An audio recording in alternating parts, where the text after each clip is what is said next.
இன்னைக்கு பச்சையப்பன் கல்லூரியில் மாணவர்கள் எல்லாரும் போராட்ட களத்தில் இருக்கோம். என்னன்னா கேட்டு திறக்கிறாங்கண்ணா. இன்னைக்கு பச்சையப்பன் கல்லூரியில் மாணவர்கள் வந்து மிக பெரும் போராட்டத்தை வந்து நடத்திட்டு இருக்கோம். போராட்டத்துடைய முக்கிய காரணம் என்னன்னா, இன்னைக்கு நம்ம பச்சையப்பன் கல்லூரியில் கடந்த சில மாதங்களாகவே காலைல 10 மணிக்கு மேலே மாணவர்கள் உள்ளே வந்தாங்கன்னா உள்ளே விடாமல் கேட்டை போட்டுறது, 10 மணிக்கு மேலே வர மாணவர்களுடைய அந்த ஐடி கார்டை பிடிங்கி வச்சுக்கிட்டு பேரண்ட்ஸ் வந்தால் தான் விடுவோன்றது, அதுபோல் பாத்ரூம்க்கோ இல்லை வந்து தண்ணி குடிக்கவோ போனாலும் பிரின்ஸிபல் வந்து மிரட்டுறதா இருக்கட்டும். கேண்டீனாக 10 மணிக்கு மேலே மூடிடுறாங்க. பச்சையப்பன் கல்லூரியில் அதிகமாக மாணவர்கள் வந்து எங்கேருந்து வராங்கன்னா எல்லாமே லாங் தான். செங்கல்பட்டு, கும்மிடிப்பூண்டி, திருத்தணி, அரக்கோணம், ஸ்ரீபெரும்புத்தூர், இந்த மாதிரி அவங்களுக்கு ட்ராவல் பண்ணவே 3 மணி நேரம் ஆகும். ட்ராவல் பண்ணி இங்கே வரவே. அப்படி இருக்கும்போது காலைல எல்லா நாளும் 10 மணிக்கு முன்னாடி வர முடியுமா? மாணவர்கள் படிக்க வராங்கன்னா ஒரு நியாயமான ஒரு பேராசிரியர்கள் ஒரு கல்லூரி நிர்வாகம் எப்படி இருக்குன்னா, ஒரு 2 ஹவர் அட்டன் பண்ணிட்டு போட்டோம், 2 ஹவர் அவன் படிக்கட்டும், படித்து வாழ்க்கையில் இருந்தால் முன்னேறட்டும் நினைக்கணுமா? இல்லை கேட்டுக்கு வெளியே நிற்க வச்சு அவனை மிரட்டி நீ கல்லூரிக்கே வராதுன்னு சொல்கிறதா? அதை கேட்டையும் மூடுறாங்க, கல்லூரிக்குள்ளே விட மாட்டேன்றாங்க, அட்டெண்டன்ஸ் இல்லைனா லெட்டரும் அனுப்புகிறாங்க. இது என்ன இதாக இருக்குது அப்படின்றதான் நாங்கள் கேள்வி கேட்குறோம். 1 ஹவரோ 2 ஹவரோ குறைஞ்சபட்சம் அவ்வளோ லாங்லேருந்து வர மாணவரில் குறைஞ்சபட்சம் படிக்கிறதுக்காச்சும் நீங்கள் அலோவ் பண்ணுங்கள் அப்படின்றது ஒரு கோரிக்கை நாங்கள் வைக்கிறோம். அதே போல் இது காலேஜில் பாத்ரூம் போனால் தண்ணி குடிக்க போனால் பிரின்சிபல் வந்து மிரட்டுறாங்க. ஒரு நேச்சுரல் காலை அட்டன் பண்ணுறது கூட விடலன்னா அது எப்படியா இருக்கும்? அவங்களுக்கு பாத்ரூம் போக முடியலன்னா அமைதியாக இருப்பாங்களா? தண்ணி தாகிறது அமைதியாக குடிக்காமலே இருப்பாங்களா? கிட்டத்தட்ட 5 மணி நேரம் 4.5 மணி நேரம் கிளாஸில் எப்படி உட்காந்துருக்க முடியும்? இது வந்து ஒரு மனித உரிமை மீறல். இன்னைக்கு கல்லூரி நிர்வாகம் மிகப்பெரிய மனித உரிமை மீறலில் ஈடுபடுறாங்க. கல்லூரியில் அவ்வளோ பெரிய கிரவுண்ட் இருக்குது. கிரவுண்டை வெளியாட்களுக்கு லீஸுக்கு விடுறாங்க. ஆனால் உள்ளே இருக்கிற மாணவர்கள் அந்த கிரவுண்டில் போய் விளையாடக்கூடாதுன்றாங்க. அதே போல் ஹாஸ்டலில் கிட்டத்தட்ட ஒரு எனக்கு தெரிஞ்சு நான் வந்து பல வருடமாக மாணவர்களுடைய போராட்ட இயக்கங்களில் இருக்கேன். எந்த ஒரு ஹாஸ்டலும் இல்லாத மாதிரி ஒரு ஜிஎல் ஒரு தற்காலிக பேராசிரியரை ஹாஸ்டல் வார்டனாக போட்டு வச்சுருக்காங்க.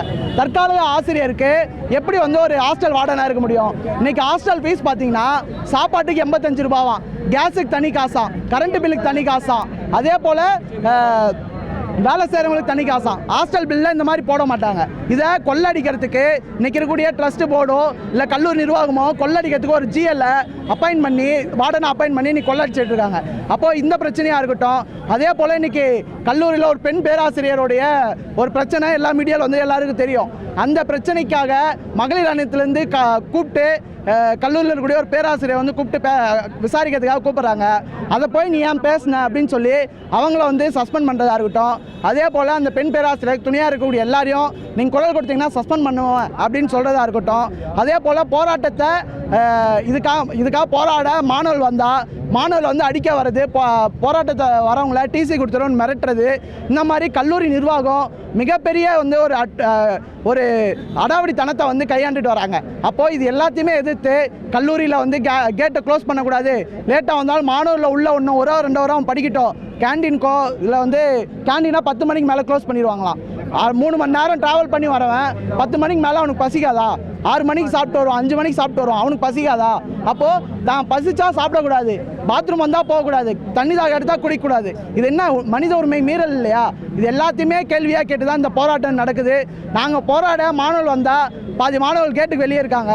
அந்த மாணவர்களை உள்ளே வர வைக்கிறதுக்கு கூடயும் கல்லூரி நிர்வாகம் விடுறதில்லை. பிரின்சிபல் மேடமே சாவி போட்டு போய் அவங்க ரூமில் வச்சுக்கிட்டாங்களாம். இது என்னவா இருக்குது? இதுக்கெல்லாம் வந்து ஒரு நீதி வேணும். உள்ள மாணவர்களை ஜனநாயக முறையில் மாணவர்களை வந்து உள்ள கல்வி நிலையத்தில் வந்து செயல்பட விடணும். ஒரு ஏதோ அவங்க வீட்டு அடிமை மாதிரி நடத்துறது. அதே போல் நீ கல்லூரியில் படிக்கக்கூடிய மாணவர்கள் வந்து அதிகமாக ஏழை எளிய மாணவர்கள் தான். அவங்களுக்கு பஸ் பாஸ் வழங்கணும், இலவசமான பஸ் பாஸ் வழங்கணும். ஒரு நாளைக்கு 30 ரூபாயிலேருந்து 50, 100 ரூபாய் வரையும் அவங்களுக்கு வந்து போயிட்டு வரதுக்கு செலவாகுது. அப்போது இலவசமாக பஸ் பாஸ் கொடுக்கும்போது இன்னும் மாணவர்களை பச்சையப்பன் கல்லூரியில் வந்து கொண்டு வரதுக்கு இன்னும் பயன்பெறும் அப்படின்றது தான் நான் வந்து சொல்கிறது. அருண்குமார் அறிவுறுத்தது தவறுங்க நினைக்கிறீங்களா? நேரத்தோட வரணுன்றது அவங்க அறிவுறுத்துறது தவறு கிடையாது தான். நான் என்ன சொல்கிறேன்னா, எல்லாமே ரொம்ப லாங்லேருந்து வர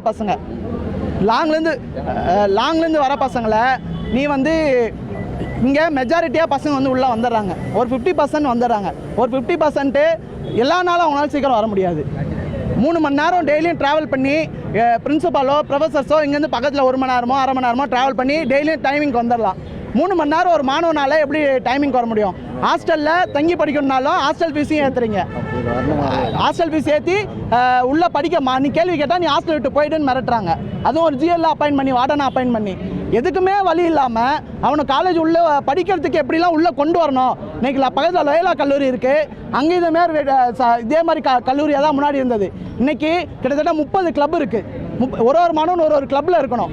அந்த மாதிரி கிளப்பில் இருக்கும்போது மாணவர்கள் வந்து எல்லாருமே ஒரு கல்விக்குள்ளே உள்ளே கொண்டு வரதுக்கான செயல்முறைகளை கொண்டு வரணும் அப்படின்னு தான் நாங்கள் பேசிகிட்டு இருக்கோம். ஆனால் கேட்டை முட்டு நீ வெளில போயிட்டு நீ என்ன வேணாலும் பண்ணு அப்படின்றது இன்னும் நியாயமாக இருக்குன்றதான் எங்களுடைய கேள்வியாக இருக்குது. முதல்வரை இதுக்கு முன்னாடி ஒரு மனு கொடுத்தோம், அதெல்லாம் பண்ண முடியாதுன்ட்டாங்க. இப்போயும் என்னன்னா ஒரு 10 மாணவர்கள் வந்து பேசுங்கன்றாங்க. 10 மாணவர்களாக கிடையாது, மாணவர்கள் முன்னாடி எல்லாரும் முன்னாடி வந்து பேசுங்கன்றதான் எங்களுடைய கோரிக்கையாக இருக்குது. 10 மாணவர்கள் மிரட்டியோ இல்லை அவங்க வந்து டிசி கொடுத்தோன்னு மிரட்டியோ அவங்களை வந்து கட்டாயப்படுத்தி ஒத்துக்க வைக்கிறதுக்கு வாய்ப்பு இருக்குது. எல்லாரும் முன்னாடி அவங்க பேசும்போது நேர்மையாக பேசுறதுக்கான வாய்ப்பு இருக்குன்றதுனால நேரில் வர சொல்லியிருக்கோம்.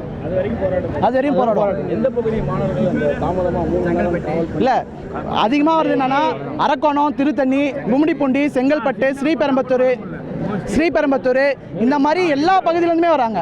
வெறும் 1-2 ஏரியா கிடையாது, எல்லா ஏரியாலுமே மினிமம் 2 மணி நேரத்துலேருந்து 3 மணி நேரம் அவங்க ட்ராவல் பண்ணி வரணும். ட்ரெயின் ஏறினா அங்கே ஒரு 6 மணி நேரம் அவங்க ட்ராவல் பண்ணி வரணும். அப்போது மினிமம் 2லேருந்து 3 மணி நேரம் குறைஞ்சபட்சம் அவங்களுடைய ட்ராவல் டைம் மட்டும் இருக்குது. இதெல்லாம் எப்படி வந்து மாணவர்கள் சீக்கிரமாக வர முடியும் எல்லா நாளுன்றதான் எங்களுடைய கேள்வியாகவும் இருக்குது. என் பேர் அருண்.